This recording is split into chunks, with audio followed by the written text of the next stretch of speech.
એટલે કર્મમાં મને ટપા નથી પડતા. સીતાજી બાબુ મિથિલા નરેશની દીકરી, રામચંદ્ર પરમાત્માનું અડધું અંગ જેને કહેવાય, અયોધ્યાના મહારાણી.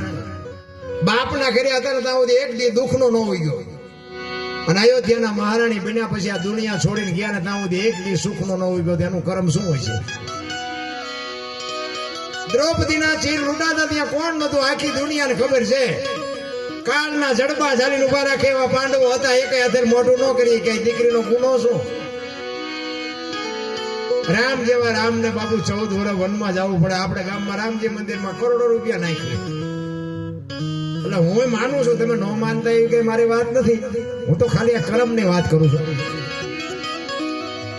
અખિલ બ્રહ્માંડના માલિક કૃષ્ણ પરમાત્મા આખા વિશ્વને જેને બનાવ્યો હોય, તમારું અને મારું જેને સર્જન કર્યું હોય, એને ખબર ન હોય કે આ બેસ તો ભીલ મને બાણ મારશે. કૃષ્ણને ખબર ન હોય ભીલના બાણથી વિંધાવવું પડ્યું, એનું શું કર્મ હશે? થઈ થાવીને થાશે એવો ત્રિકાળ જ્ઞાની મહાપુરુષ ગંગાનો પુત્ર ભીષ્મ છેલ્લે બાણની પથારીમાં હોવું પડ્યું. એનું શું કરો? મને આમાં ટપા નથી પડતા. કર્મે લખ્યા કિરદાર કોઈ દી સઠી ના સુકે નહીં, પછી હુનર કરો હજારી આખરે આડા ફરે, એવું મહાપુરુષો કહે છે ને આપણે માનવું પડે. ન માનવું પડે એવી વાત નથી, પણ મને એમ થાય કે આમને જો આટલું બધું ભોગવવું પડ્યું હોય તો આપણે એના અગરબત્તી દીવો કરવી હતી, આપણું કામ કેટલું કરી દે. કરે તો ખરો, ખોટું નથી કહેતો હું, પણ મને ક્યારેક ક્યારેક એમાં આમાં મન થાય કે હારું આ ઈ હલવાના હતા. એટલે ભક્તિ તો કરું જ છું. મારે રામદેવજી બાપાની જ કૃપા છે. મને આ દુનિયા ઓળખે છે ને રામદેવજી બાપાનો જ પ્રતાપ છે. અને આ ભક્તિ બાપુ છે ને ચારેય બાજુથી વંટોળિયા ચડે ને પછી જ હુજે. કોઈ ધણી ન થાય ને પછી જ બાપુ આ હુજે, ત્યાં સુધી ન હુજે. કારણ કે પેલા ધોકા ફેરવા, ઝઘડા કર્યા, બાજ્યા અને થોડાક છૂટા હતા, અને ત્યાં સુધી બધા પડખેમાં રૂખડિયા ઘણા હતા, અને પછી બધું ખૂટવા માંડ્યું, બધા ખહવા માંડ્યા. પછી મેં કીધું મારું બધું હવે કઈ મેળ પડે એવું નથી. પછી તો કોઈ નો અડધી ચાય ન પાય ને. પછી મેં કીધું હવે શું કરું? અને લાંબો અત્યારે કરેલો નહીં, એટલે એ પાછું મેળ ન પડે, અને મારી પર ગલુડિયા બોલે. ભાઈ થોડાક દી તો પછી બટા ઝટી મંડી બોલો. અને આ પહેરેલા હગા ન થાય ને તેથી બાપુ ભજન હુજે, બાકી ભજન ન હુજે. અત્યારે તમને મને સંપત્તિ જ ઈશ્વરે એટલી આપી છે કે હું શું માછું જ નથી કરી શકતા. શું ભજન કરવાના? જરૂર એની છે, બાકી સંપત્તિ ગમે એટલી હોય. હું એવું નથી કહેતો પૈસા આટું હું જવા મારું, પણ એમાંથી મહાપુરુષો કહે છે કંઈક સમય કાઢીને કંઈક કરો. એ પૈસા તો ભલે સંપત્તિ જે છે ને એ બરોબર છે, કરવી પડે, પણ ભેગું તો ભજન જ આવે, એના સિવાય કાંઈ ન આવે. એટલા માટે તમે કરો એ તમને મળે, હું કરું એ મને મળે. પછી આપણો છોકરો હોય તેમાં આપણે એને આપણે રૂપિયા દઈએ કે સંપત્તિ હોય એના ભાગ પાડવી. ભજનમાં ભાગ ન પડે. એ આપણું બૈરું હોય એને કરવું પડે, ને આપણું છોકરો હોય છોકરાને કરવું પડે. એમાં કોઈ નથી મેળ પડતો ભાઈ. જેને પોતાના ખાતાનું બેલેન્સ પોતાના ખાતામાં પોતાની સહી જોવે, નકર ન ઉપડે. આ એવી વાત છે. પણ એવા અત્યારે બુદ્ધિના ગાળિયા થયા છે ને ભાઈ. કામ ભાઈ દિવાલમાં ખીલી ખોડતો, ઊંધી ખીલી માથું દિવાલ કોઈ અને અણી કોઈ હથોડીઓ મારે. એ કે કારખાના વાળામાં બુદ્ધિયું જ નથી કે ઊંધિયું ખીલીઓ કાઢ્યું. એનો ભાઈ એ કહે કે હું કહે છે કે ખીલીઓ જો ને કે ઊંધિયું કાઢ્યું. એનો ભાઈ કે તારામાં બુદ્ધિ નથી. કે કેમ? કે આ દિવાલની ક્યાં છે? આ દિવાલની છે. આમ પકડીને લઈ જાય કે હા આણી તો આઈન પાછી, હું તો અહીંયા મતતો હતો. આખી જિંદગી દિવાલો ફેરવી, પણ અહીંયા ખીલી નો ફેરવી નાખી. મારી ખીલી ફરે ફેરવો દિવાલો. અરે શું કર્મની ગતિ હોય છે કે મારા વગર નો હાલે એમ કે. એટલે ગંગા સતીએ એટલે કીધું હું અને મારું એ મનનું કારણ છે. આ મનનું કારણ બાપુ હું અને મારું જો આ બે વાત મટી જાય ને તો કાંઈ છે જ નહીં. આ જાનવરોને બાપુ કેટલો વિશ્વાસ છે. એક આપણી શેરીનું કૂતરું હોય તો બાપુ એને ખબર હોય કે હમણાં આવડા રોંઢો કરવા બેસીને આપણને દેવાના છે, ચા જવાના. એ વિશ્વાસ લઈને બેઠો છે ને મારા નાથ તમને ઉગાડે કે ભાઈ ઓલા નાખ, અને નાખવું જ પડે બાપુ. કોઈ એકાબીજાના દ્વારા જ બાપુ બધા જીવે છે. એ ઈશ્વરની ગતિ છે. પણ કર્મની ગતિમાં મને ટપા નથી પડતા. ભીષ્મ જેવાને જો બાપુ બાણની જેની જનેતા પોતાના મૃત્યુ વખતે એમના દૂત આવે, અને એમના દૂતને બાપુ ભીષ્મ એમ કે અત્યારે 6 મહિના પછી આવજે. પોતાના મૃત્યુને રોકી શકે એવો સમર્થ ને સિદ્ધ પુરુષ બાપુ છેલ્લે પાણની પથારીમાં હોવું પડે, તો આપણી શું હસ્તી હતી? હું એમ કહું છું, આપણી તાકાત શું? પોતાના મૃત્યુને રોકી શકે એવો સમર્થ ને સિદ્ધ પુરુષ, એને બાપુ છેલ્લે જો કર્મની ગતિ ભોગવવી પડી હોય તો તમારી મારી શક્તિ શું? કુરુક્ષેત્રના મેદાનમાં બાપુ 18 દિવસનું યુદ્ધ થયું ને, એમાં ભીષ્મ પિતાએ કૃષ્ણ પરમાત્માની પ્રતિજ્ઞા તોડાવી હતી. તમે વિચાર કરજો કે અખિલ બ્રહ્માંડના માલિકની પ્રતિજ્ઞા તોડાવી સિદ્ધ પુરુષ હોય કેવો? અને એનો જન્મ આપવા વાળી જનેતા કેવી હોય? ભીષ્મએ કીધું ને કે કાલ પાંડવોને રહેવા ન દઉં, નપાંડવી પૃથ્વી કરી નાખવું. અને બાપુ કૃષ્ણ પરમાત્માના રૂવાડા ઉભા થઈ ગયા.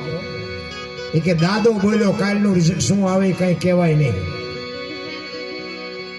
અને બધા પોતપોતાની સાવણીમાં હુતા હતા. અને કૃષ્ણ પરમાત્મા રાત્રે કુરુક્ષેત્રના મેદાનમાં વાંહે હાથ રાખી અને વિચાર કરે છે કાલનો નિર્ણય શું લેવો. દાદા બોલ્યા છે કાલ પાંડવોને રહેવા ન દો.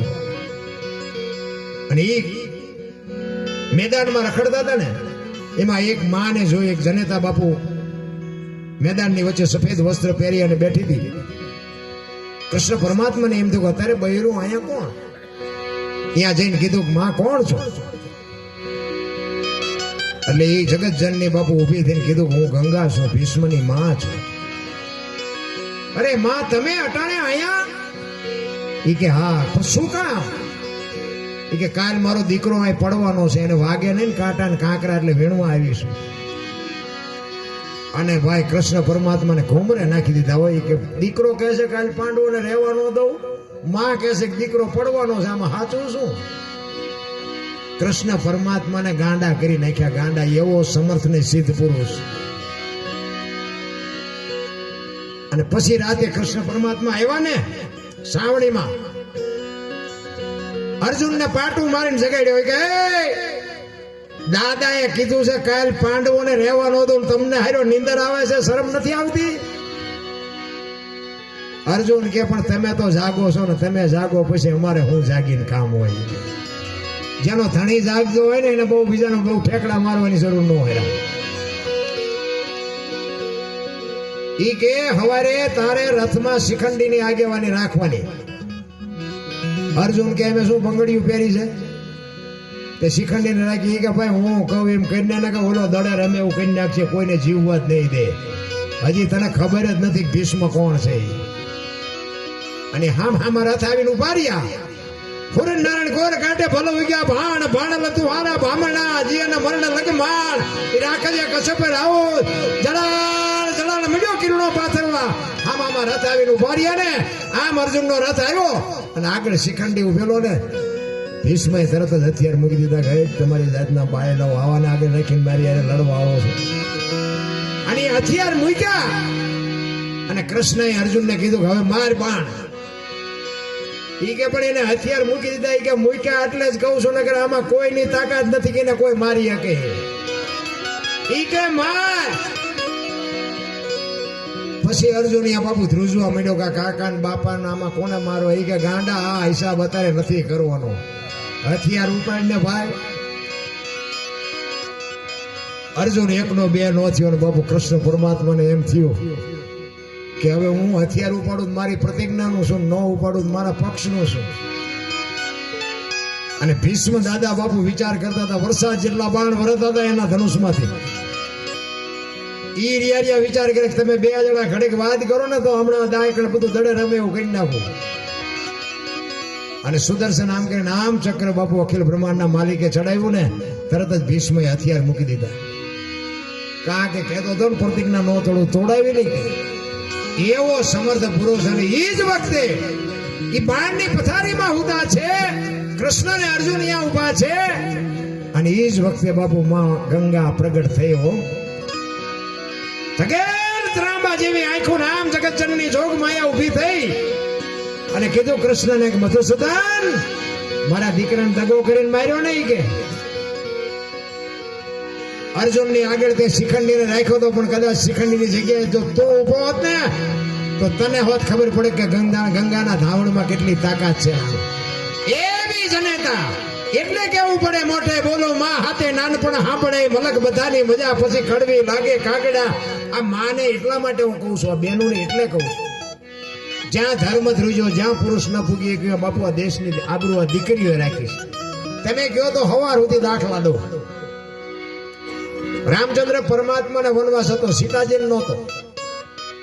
એ આજની દીકરીઓએ કેળો પાડવા માટે બાપુ માં ભગવતી ગયા હતા હરે, કે સુખમાં ને દુઃખમાં પતિને સાથ આપવો પડે, આજની દીકરીઓ માટે ગયા હતા. દીકરી તો દીકરી છે એટલા માટે કહું, સગાળસા અહીંયા દીકરાને કપાયો ને પછી કે હવે મારે ખાવો નથી, તેથી સગાળસા ભાંગીને ભૂકો થઈ ગયા, તેથી ચંગાવતી આગળ થઈ હતી કે હવે સાધુને હું સંભાળી લઈશ, તમે ચિંતા ન કરશો. જ્યાં જ્યાં બાપુ પુરુષ થાકી ગયો બધે બાપુ દીકરીઓએ આબરૂ રાખી છે, એવા ઇતિહાસ બોલે છે. હરિશ્ચંદ્ર રાજા અયોધ્યાનો મહારાજા, વિચાર કરજો, એક સદગુરુ મહારાજનું દેણું ભરવા માટે બજારમાં બાપુ બૈરાની હરાજી કરવી પડે, એટલે કેવડી વાત કહેવાય. અયોધ્યાની મહારાણીને લઈ અને નીકળે, મારે બૈરું વેચવું છે, બૈરું વેચવું છે. બૈરું તો વેચવું પણ હારો ગરાગ ન જડ્યો મારા રામ.